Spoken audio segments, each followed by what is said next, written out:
Well, thank you very much for joining me in this video. I received a phone call from one of my agents the other day. He said he got a call from a client, and the client said he had a property that he wanted him to list for sale. Well, no problem, except that he found out that the client hadn't actually closed on the property yet. He wanted to sell before he closed. Can he do that? Well, actually he can. He's a beneficial owner, and therefore he has the option of selling it.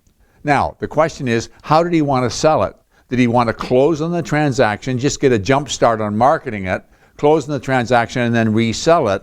Or did he want to assign his offer? Well, as it turned out, he wanted to assign his offer.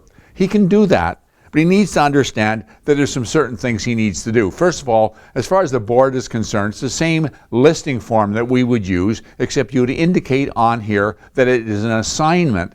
It is not an actual sale. And I think to understand the issues in completing this, we need to understand that you're not selling a property with an assignment, you're selling a contract.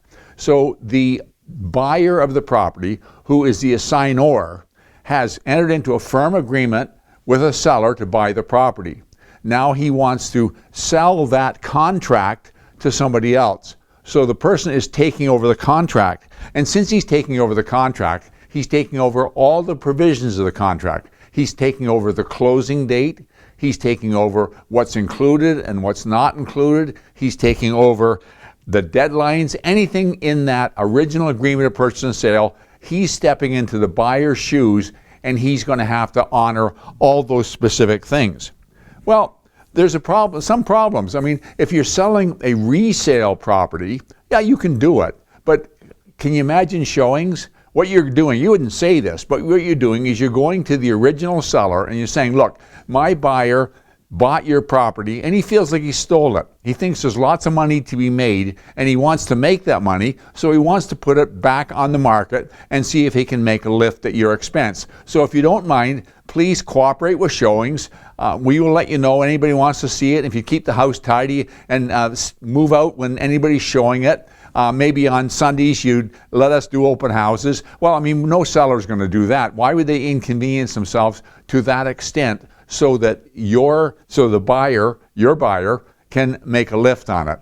So most cases, it's going to come into play when we're talking about a new build or a vacant property that somehow or other can be shown. If it's a resale, and we've seen this happen, it's happened from time to time, even within our office. If it's a resale, they're going to have to pretty much market it off of virtual tours and so on. They're just not going to be able to get into the property. Now, we've had some where the buyer, who's the assignor, has had 2 or 3 subsequent visits to the property, and he's snuck another person in who's the potential assignee and given him an opportunity to look at the property. But that's not really what the legal right he has under his agreement of purchase and sale.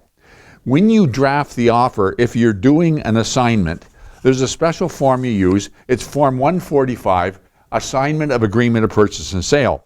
You need a special form because, as I say, you're not selling a property, you're selling an agreement of purchase and sale. And so there's going to be 2 deposits at play. There's going to be 2 prices, the original price and the price the assignee is going to be paying. And then there's going to be 2 commissions at stake as well. So it's pretty straightforward. If you go through this form and fill it out, you'll be able to follow along what you need to do. But it needs to keep all these components straight. And if you are the listing agent and your client is the assignor, there's something that you need to stress with him, and that is that he is still on the hook. The person who he enters into an agreement with, the assignee, is in contract with him, is not in contract with the original seller. So if for some reason that assignee doesn't honor his commitment and fails to close, your client, the assignor, has to be ready to step up to the plate and close the transaction. Otherwise, he will be in breach with his seller. Now, he can go after the assignee for out-of-pocket expenses and all kinds of things for breach of contract, but he still has an obligation to the seller, and he needs to be prepared to close, ready, willing, and able to close. If you remember back to 2008, when there was that huge meltdown in the U.S., the biggest problem with that was people who were doing assignments. You see, I remember talking to a friend who ran a real estate company in Sarasota, and he told me in 1 year, property values went up 80%. So you had a lot of people who wanted to capitalize on that, and they would enter into an agreement of purchase and sale with a long closing and no intention of closing, and not only that, no ability to close. And their idea was that they were going to sell an assignment before closing and make the lift. Well, what happened was when the market stopped, they weren't in any position to close. They couldn't close, and so the banks ended up with all these properties power of sale.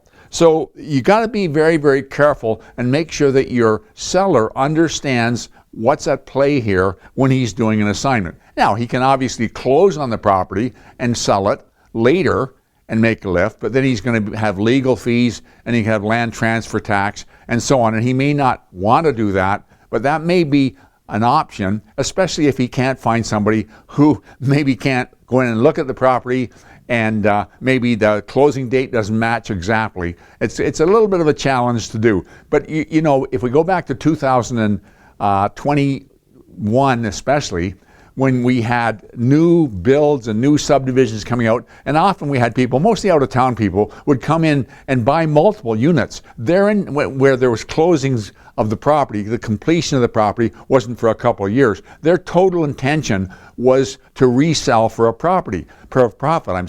And what they were planning on doing, in most cases, was assignment. They had a long-term closing. And so you're going to see some of this. You need to understand what's at play. Thank you very much for taking time to watch this video. I'll talk to you again next week.